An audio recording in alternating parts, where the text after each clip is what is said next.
que acessa o nosso site www.classejovem.com.br. Nós estamos aqui para fazer alguns comentários sobre a lição de número 3 desse nosso guia de estudos aqui, titulado As Epístolas do Amado. Não é? E nós estamos na lição 3, que tem como título Andando na Luz e Abandonando o Pecado. O nosso estudo é dos dias 11 ao dia 18 de julho. Andando na luz e abandonando o pecado, é sobre isso que a gente vai conversar um pouco agora. O verso principal desse estudo, que até aqui é colocado como verso para memorizar, e alguns gostam ainda de falar verso áureo, como se dizia antigamente, diz o seguinte: se confessarmos os nossos pecados, Ele, Jesus, é fiel e justo para nos perdoar os pecados e nos purificar de toda injustiça. Nós encontramos esse texto em 1 João 1, versículo 9. Eu não sei quantos de vocês já tiveram a oportunidade de se hospedar num sítio ou numa fazenda numa noite de chuva. Quando você olha pela janela, você não vê nada além da escuridão. Porque na cidade nós estamos acostumados com as luzes urbanas, o movimento dos carros, mas na fazenda, no campo, não existe nada disso.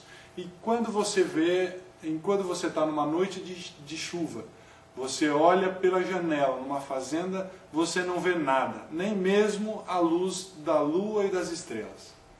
Só que ocorre um fenômeno muito interessante, não sei se você já teve a oportunidade de presenciar. Quando está aquela escuridão tremenda, quando um relâmpago cruza o céu, clareia toda a paisagem. A paisagem, então, que era uma escuridão completa, por um instante, ela é iluminada.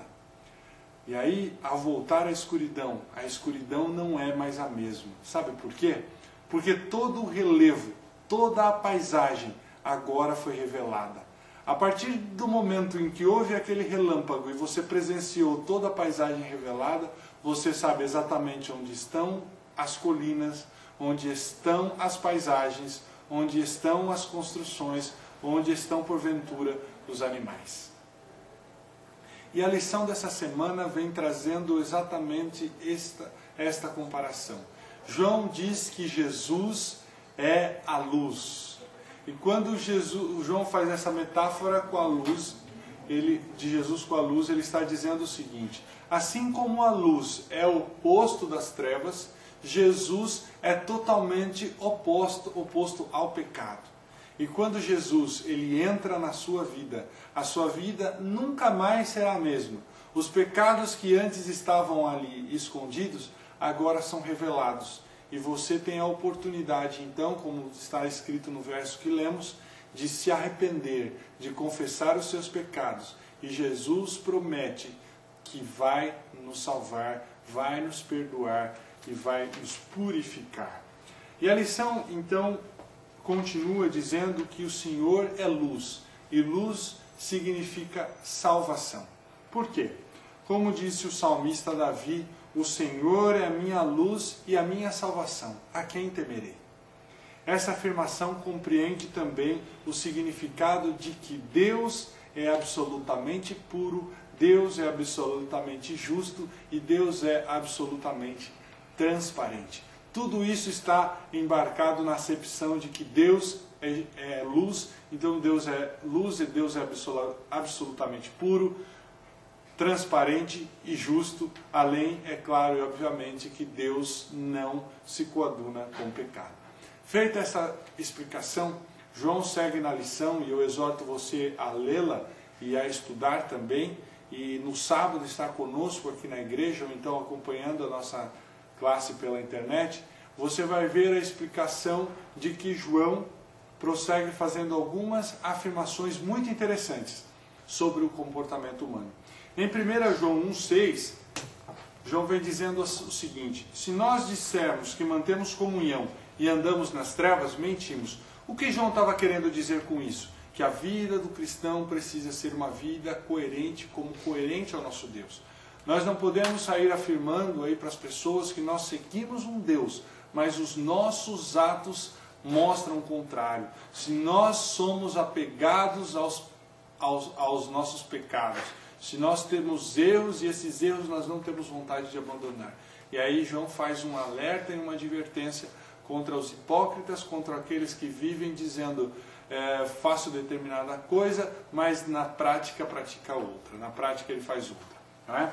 E depois, feita essa primeira afirmação, João ainda faz uma segunda, dizendo: se dissermos que não temos pecado nenhum, a nós mesmos nos enganamos. Por que João disse isso?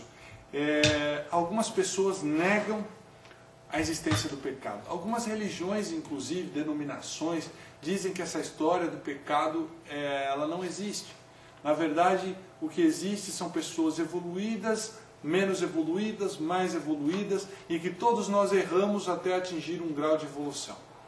E negam a existência do pecado. E essa é uma filosofia que existia nos dias de João e existe nos nossos dias hoje. E por que ela deve ser combatida? Porque se negarmos a existência do pecado, nós também negamos a necessidade de um Salvador, de um Redentor, de uma pessoa que possa remir os nossos pecados. Em outras palavras, melhor dizendo, nós, se negarmos o pecado, nós estaremos negando a necessidade de Cristo na nossa vida. E um terceiro aspecto do comportamento humano que João presenciava nos seus dias e é muito útil e acontece nos nossos dias hoje é o seguinte: se dissermos que não temos cometido pecado, fazemos-no mentiroso, fazemos Jesus de mentiroso. Por que fazemos? A Bíblia diz que todos nós pecamos e todos nós carecemos da glória de Deus. E se nós dissermos, olha, eu tenho tido um comportamento perfeito, puro, não tenho pecado, você vai estar mentindo e, aí, além disso, estará fazendo Deus de mentiroso.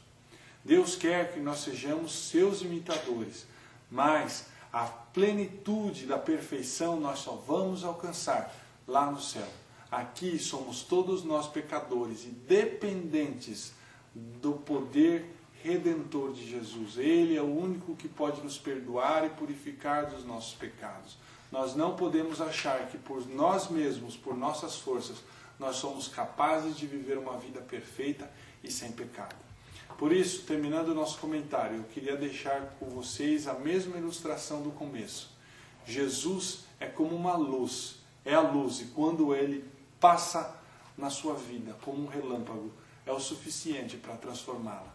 A sua vida nunca mais será a mesma. Os seus pecados antes escondidos serão revelados. Então deixe que essa luz entre no seu coração, que transforme a sua vida. E se você confessar os seus pecados, a promessa é clara. Ele é fiel e justo para nos perdoar e nos purificar.